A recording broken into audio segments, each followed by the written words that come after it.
Tube Tamil வணக்கம். பரபரக்கும் அமெரிக்காவினுடைய புதுவிதமான போர் ஆயிரக்கணக்கான போர்களை தொடுத்திருக்கின்றது. அமெரிக்கா எப்படி எதிர்கொள்ளப் போகின்றது? ஈரானுடைய பொருளாதாரத்தை தகர்ப்பதற்கு சகல வழிகளிலும் அமெரிக்கா முயற்சியை எடுத்து அதேவேளை பேச்சுவார்த்தையையும் நடத்தி கொண்டிருக்கின்றது என்பது இன்றைய காலை செய்தியாகும். முதலாவது, ஈரானுடைய 2 கப்பல்கள் மீது டொனால்ட் ட்ரம்பினுடைய நிர்வாகம் தாக்குதலை நடத்தி இருக்கின்றது. கப்பல்களை மூழ்கடி அவற்றினுடைய புகைப்போக்கி மற்றும் இயந்திர பகுதிகளில் தாக்குதலை நடத்தி கப்பல்களை நகர விடாமல் தடுத்திருக்கின்றது. தங்களுடைய கட்டுப்பாட்டை மீறி சென்ற காரணத்தினால் இந்த தாக்குதலை நடத்தி இருக்கின்றோம் என்று அமெரிக்கா கூறியிருக்கின்றது. ஈரான் இதை கண்டித்திருக்கின்றது.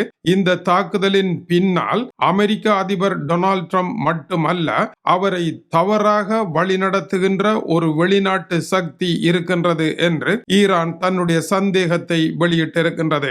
பேச்சுவார்த்தை என்பது ஒரு முக்கிய கட்டத்தை எட்டுகின்ற இடத்தை பாகிஸ்தானில் அடைந்திருக்கின்ற இந்த வேளையில் அமெரிக்கா இப்படிப்பட்ட செயல்களை செய்வது சரியானது அல்ல என்றும், ஈரான் ஒரு காலமும் அமெரிக்காவினுடைய அழுத்தங்களுக்கு அடிபணிய மாட்டாது என்று ஈரானுடைய வெளியுறவுத்துறை அமைச்சர் அப்பாஸ் அரக்சி அமெரிக்காவிற்கு அறிவுறுத்தி இருக்கின்றார். ஆனால் அமெரிக்கா அதை கேட்கவில்லை. அதற்கு மேலும் புதிய வியூகங்களை வகுத்து கொண்டிருக்கின்றது. பல விடயங்கள் அதிர்ச்சி.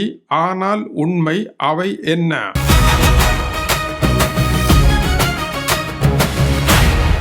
முதலாவது, ஈரானுடைய கார்க் தீவுகளுக்கு அருகில் பாரிய ஆயில் கசிவு ஏற்பட்டிருக்கின்றது. இது தெற்கு நோக்கி நகர்ந்து கொண்டிருக்கின்றது. பாரசீக குடாவையே பெருமளவில் பாதித்து பவளப்பாறைகளை அழிய செய்து கடல் பிராந்தியத்தை நாசமாக்குகின்ற செயல் 52 சதுர கிலோமீட்டர் பரப்பளவிற்கு இந்த ஆயில் பெரும் கசிவு ஏற்பட்டிருக்கின்றது. இது போரின் அழிவை விட பேரழிவாக இருக்கின்றது. இதை யார் செய்தது என்று தெரியாவிட்டாலும் கூட ஈரானுடைய பொருளாதாரத்தை முடக்குவதற்காக அமெரிக்கா முன்னெடுத்திருக்கின்ற தனக்கு தெரிந்த எல்லா வழிகளையும் கொண்ட நேரடியான மறைமுகமான போரின் ஓர் அங்கமாகவே இது இருக்கும் என்றே சந்தேகிக்கப்படுகின்றது. ஈரானுடைய பொருளாதாரத்தை அழிக்க முற்பட்டு கடைசியில் அப்பிராந்தியத்தில் இருக்கும் எல்லா நாடுகளினுடைய பொருளாதாரத்தையும் இது அழித்து முடிக்க போகின்றது என்பது உச்சக்கட்ட தகவலாக இருக்கின்றது. அமெரிக்காவை பொறுத்த வரையில் ஈரானை முடக்குவதற்கு பெருமளவில் முயற்சி எடுத்துக் கொண்டிருக்கின்றது. அமெரிக்காவை பொறுத்த வரையில் இப்போதைய ஈரானிய ஆட்சியாளர்கள் அதிகார கட்டிலில் இருக்கும் வரை அமெரிக்க அதிபர் நிம்மதியாக இரவில் தூங்க முடியாது என்பதுதான் உண்மை. எனவே ஈரானின் ஆட்சி மாற்றம் இல்லாமல் எதுவும் நடக்காது என்கின்ற அமெரிக்காவினுடைய நிகழ்ச்சி நிரல் பேச்சுவார்த்தைகள் இருந்தாலும் தொடர்ச்சியாக நடைபெற்றுக் கொண்டிருக்கின்றது. இதற்கு அடுத்த கட்டமாக இன்று வெளியாகி இருக்கின்ற இன்னொரு அதிர்ச்சி செய்தி,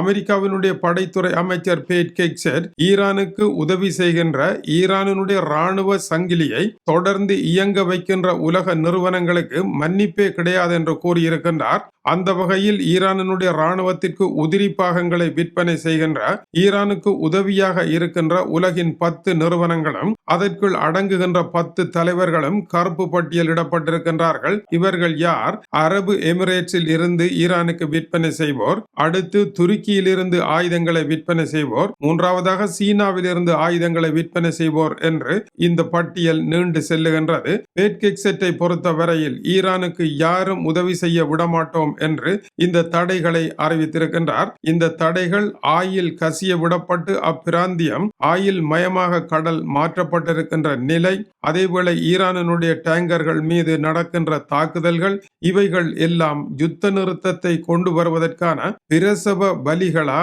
இல்லை இன்னொரு யுத்தத்தை கொண்டு வருவதற்கான பிரசவ பலியா என்பதை தீர்மானிக்க முடியாத பொழுதாக இன்றைய காலை பொழுது இருக்கின்றது.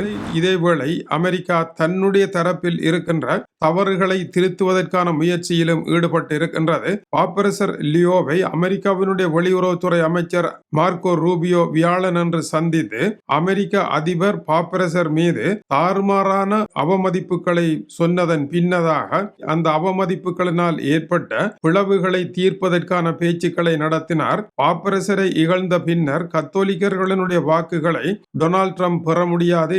ஏனென்றால் டொனால்ட் ட்ரம்பிற்கு 50% மேற்பட்ட அமெரிக்க கத்தோலிக்கர்கள் வாக்களித்திருக்கின்றார்கள். அந்த வாக்கு வங்கியை அடிக்கப் போகின்றது என்பதனால் ஓடி சென்றிருக்கின்றார் மார்க்கோ ரூபியோ. அவருக்கு பாப்பரசர் ஒலிவ் இலையிலால் ஆன பேனா ஒன்றை பரிசாக வழங்கி இருக்கின்றார். ஒலிவ் இலை என்பது சமாதானத்தின் சின்னமாக இருக்கின்றது.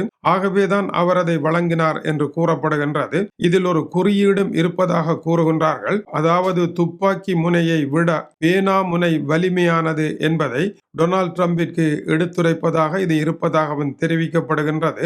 கையெழுத்தை தவிர பேனாவால் வேறென்ன எழுதுகின்றார் என்பதற்கு எந்த ஆதாரமும் இல்லாத டொனால்ட் ட்ரம்பிற்கு எதற்கு பேனா என்பது ஒரு கேள்வி. அதேவேளை பேனாவை வழங்குவதனால் உறவு முற்றாக பிரிந்துவிடும் என்கின்ற ஓர் ஐதீக கதையும் சமூக வழியில் இருப்பதையும் இந்த இடத்தில் இணைத்துக் கொள்ள வேண்டியதாக இருக்கின்றது. இத்தாலிக்கு புறப்பட்ட மார்க்கோ ரூபியோ அடுத்தபடியாக இத்தாலியினுடைய பிரதமர் ஜோர்ஜியா மெலோனியை சந்தித்து பேசியிருக்கின்றார். வெளியுறவுத்துறை அமைச்சரையும் சந்தித்து பேசியிருக்கின்றார். இத்தாலியினுடைய ஜோர்ஜியா மெலோனி அமெரிக்கா அதிபருக்கு நிபந்தனையற்ற ஆதரவுகளை வழங்கி கொண்டிருந்த ஒருவர் மீதும் தாக்குதலை நடத்தினார். ஏனென்றால் அமெரிக்காவினுடைய விமானங்களுக்கு வான்பரப்பை வழங்க முடியாது என்று இத்தாலி கூறியதனால் ஆத்திரமடைந்து ஆச்சரியப்படுவதாக கூறியிருந்தார். அந்த இடைவெளியையும் நிரவல் செய்வதற்கு அமெரிக்கா முயற்சி எடுத்து இங்கே வந்திருக்கின்றது. இத்தாலியினுடைய வெளியுறவுத்துறை அமைச்சர் அமெரிக்கா எங்களுக்கு வேண்டும், நாங்கள் அமெரிக்காவுக்கு வேண்டும் என்று ஒரு அறிக்கையை வெளியிட்டிருக்கின்றார். இதற்கு மேல் அவர்கள் எதையும் சொல்லவில்லை. அமெரிக்காவினுடைய இன்றைய காலை நேர போர்க்கள வியூகம் 2 அம்சங்களை கொண்டிருக்கின்றது. ஒன்று, அமெரிக்கா இழைத்த தவறுகளை எல்லாம் திருத்துவதாகவும், 2, ஈரானுடன் நேரடியான ஒரு போரை நடத்தாமல் மற்ற எந்த வழிகளிலெல்லாம் போரை நடத்த முடியுமோ அந்த வழிகளிலெல்லாம் போரை நடத்தி கொண்டிருக்கின்ற ஒரு இடத்திற்கு அமெரிக்கா வந்திருக்கின்றது. இந்த இடத்தில் ஈரான் இந்த விவகாரத்தை எப்படி சமாளிக்க போகின்றது? இப்பொழுது நடைபெறுகின்ற போர் ஈரானுடைய பொருளாதாரத்தை முழங்காலுடன் அடித்து முறிக்கும் ஒரு போராக இருக்கின்றது.